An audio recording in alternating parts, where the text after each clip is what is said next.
Hello and welcome to another session of the Mastermind Book Club.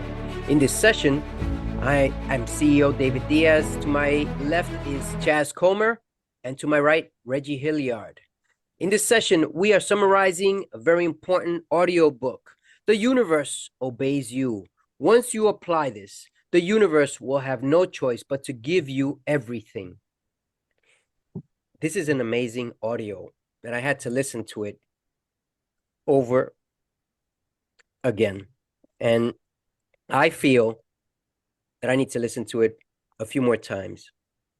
But before I go into what I think about this, I'd like to call on Chaz Comer to give his brief summary on this audiobook. Chaz Comer. Hello and welcome to another edition of the Mastermind Book Club. Today I would like to talk about rhythm and I would like to talk about frequency.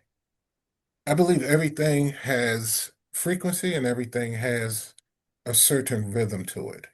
Even inanimate objects, I believe that they have some type of energy that even keeps them together. We're sitting in the chair holds me perfectly. I'm not on the floor. Your heart. If you feel your heart, it has a certain rhythm, a certain beat to it. Your pulse, if you take your pulse on your hand, that you can feel the beat. If you sing, there's a certain rhythm to your singing, talking. You're listening to me right now, and there's a certain rhythm to my voice that I'm talking to you in. If you go to the beach, the water clashing uh, back onto the beach. There's a rhythm to it. If you sit there and you think about it, the wind in itself, when it's whistling, there's a beat to it. So everything has a rhythm and everything has a frequency. So I disagree a little bit with the book when it says that the earth doesn't hear us. There was a time, my mother, she was a praying woman, a very religious woman, and she was having an event for the church for her prayer ministry. And they said that any minute it was supposed to be thunderstorms, there was supposed to be torrential rains, they had all types of gale warnings. This was right at the time she was going to have her outdoor event. So the clouds got black, the sky got black. It looked like, it was going to be a total washout for that day. And my mother looked up to the sky and she said, Lord, I don't mean to get in your business, but we're having an event today in your honor. And will you please hold back the rain? And all of a sudden, it got a little lighter. It got a little lighter. And the sun came out. And she had her whole event for the whole day with no rain. You had warnings, you had all these other things in the city all around.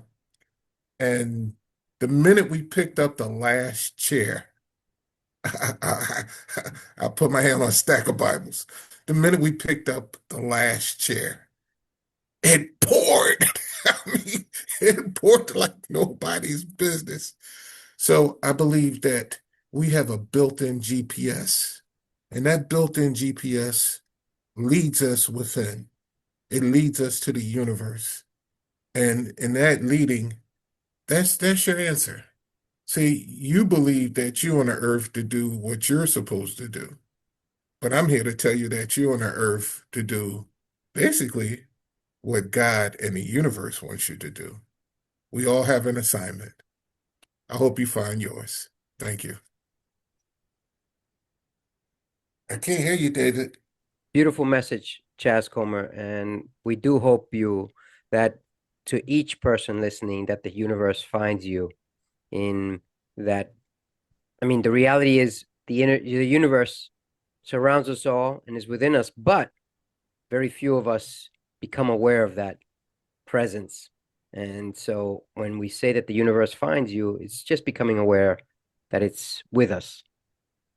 Now I'd like to call on Mr. Reggie Hilliard to give his awesome summary, just as Chaz Comer does. Thank you. Thank Reggie. you. Thank you, David. Thank you, Charles, for that beautiful summary. Reggie Hilliard at the Mastermind Book Club. I was just going to focus on essentially all we have is mathematics. The world, the universe, everything is mathematical. So when you start talking about frequencies and energy, that's really just math. And if you can get, or when you get your math right, as I speak to it, then your whole world gets right. Because what you're really looking to do is resonate at the universal accord or the universal frequency. Because what we have when we talk about universe is one song, and typically what we have is many of us are off in terms of like that resonance that we're vibrating. And so we're not all of us, but like some of us, so quite a few of us are not resonating at that frequency. So we tend to be kind of in disarray in certain ways. But the longer or the better we can resonate at that frequency, which is to say, get back in tune with the universe, which is that one song, then we can then start to create the things or see the things that we would like to see in our lives manifest. And as we think about it, the word organism, which is what we are, organism has organs in it, which are the different components of your body. And what are organs? They're instruments. So when you get those instruments, write it in a sense where they're, again, resonating at the right frequency, attuned or in back in alignment with what the universal song is, then that's when you can manifest anything. And that's really what it comes down to. So the book was really touching on a lot of that. And it's a pretty profound book in terms of how it breaks it down. And, it's just really for us to realize that once we gain a consciousness and awareness of that, any one of us can create anything in our lives, just being in tune. And one more thing, as I said, we're organisms, we're also creatures, right? Organisms, creatures, organs, instruments, creatures create. We're from the creator, we're creatures. So we should be creating. And once we're in tune, we can create anything. When we're out of tune, our song doesn't play the way we like it to play. But once we get ourselves back in tune, the instruments back in tune, we can play any song, which i.e. means we can create anything. And that's what we're here to do, is to figure out what it is that we're meant to play that universal song, which shapes our lives. Thank you, Reggie. That's an awesome summary. This audiobook here is, as I said, it's quite amazing. And just as both Charles Culmer and Reggie Hilliard said, you can make the universe work for you in whatever you want, but you have to become one with the universe. You have to become one with nature. You have to become one with yourself in order to understand the rest. Now, what does that mean? Number one is, what do you gain from negative talk?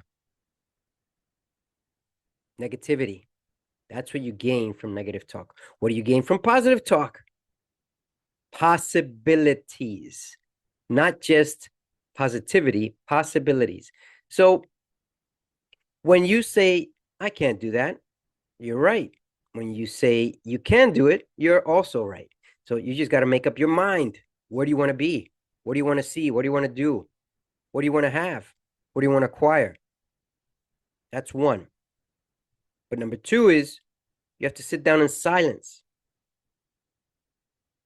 Silence, because in silence you create. In silence you can visualize. In silence you have a louder voice, interior voice that is talking to you, that is trying to tell you things, even to me.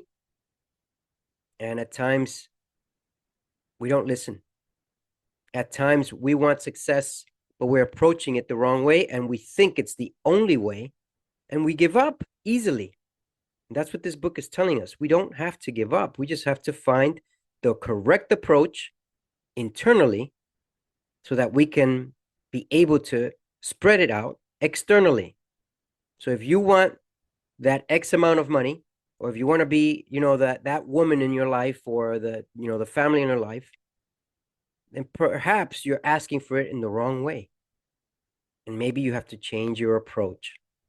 So I don't want to give the whole book away, but what I want to say is, just as Chaz and Reggie hinted here, this book is very powerful. And if applied correctly, the universe obeys you. Chaz, Culmer, Reggie, I want to ask you, is this book considered in your top 10 by any chance?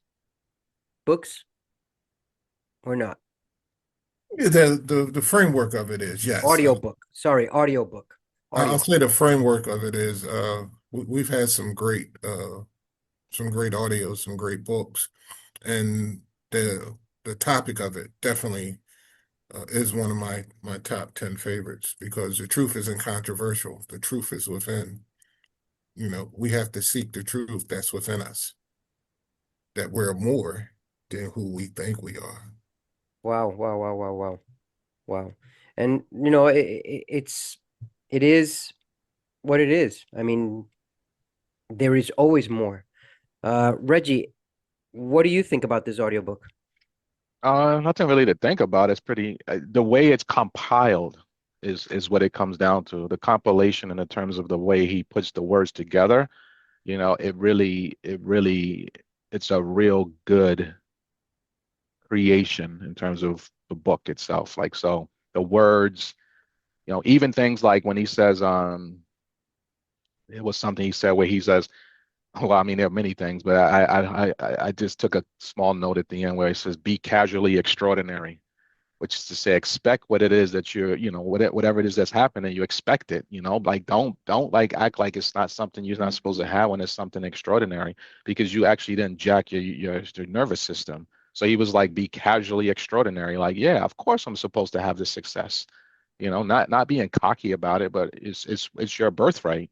So accept it. But when you don't do that, that's when you sabotage your whole all the potential things that could come to you. And then he mentioned envy is because like living an extraordinary life, unfortunately, it's not unfortunate to you, but other people are gonna come at you. You're doing such things at such a grand level, fashion, whatever, and then it doesn't sit well with certain people. And I can attest to that because it's my life, just truthfully. And he says, envy is the applause of the jealous, right? So they're still empowering you. Like, that's what people don't realize. You cannot stop somebody who's on that path. Like, for me, it's just, and I didn't acknowledge it before, but now I see it and I'm just like, you know what? And I laugh at it. Right. So those types of things, the way he phrases the way the phrases are put together in terms of the, delivery of the book, it just really resonates. It's really powerful stuff. So I've definitely put it way up there. I mean, I don't need to rank anything, but it's a phenomenal book, and I'm going to listen to it again as well, multiple times is the goal. Thanks, Reggie, for that input. And it is true. We don't need to make it in the top 10, but it ranks up there because we've read several hundreds of books, if not 500 or more books since we've started this Mastermind book club. But one thing comes to mind to me is that I found this other audiobook called The Temple of Silence. Maybe some of you have listened to it or not, but we're probably going to do that one next week because it is so similar to this, and it might put two and two together. One of the things that I noticed about this audiobook is that it abruptly ended, meaning it was only part of a full audiobook. So I presume, and I could be wrong, that the Temple of Silence, the metaphysics of solitude, has something to do with this book as well, and for several reasons. But we won't know until we start listening to it. So I want to thank Charles Culmer, Reggie Hilliard, and you listeners for being here with us in this session. And I just want to say that anything you want in life is possible. One of those things is continuously learning, because through knowledge is potential power, and through knowledge you'll be able to acquire whatever it is you want. It's not done overnight, but it can be done overnight. It's not done overnight, but it can be done overnight. It all depends on you. This is the Mastermind Book Club. I'm Ceo David Diaz. To my left, Charles Culmer. To my right, Reggie Hilliard. Signing off until next week, where we'll review The Temple of Silence. Take care.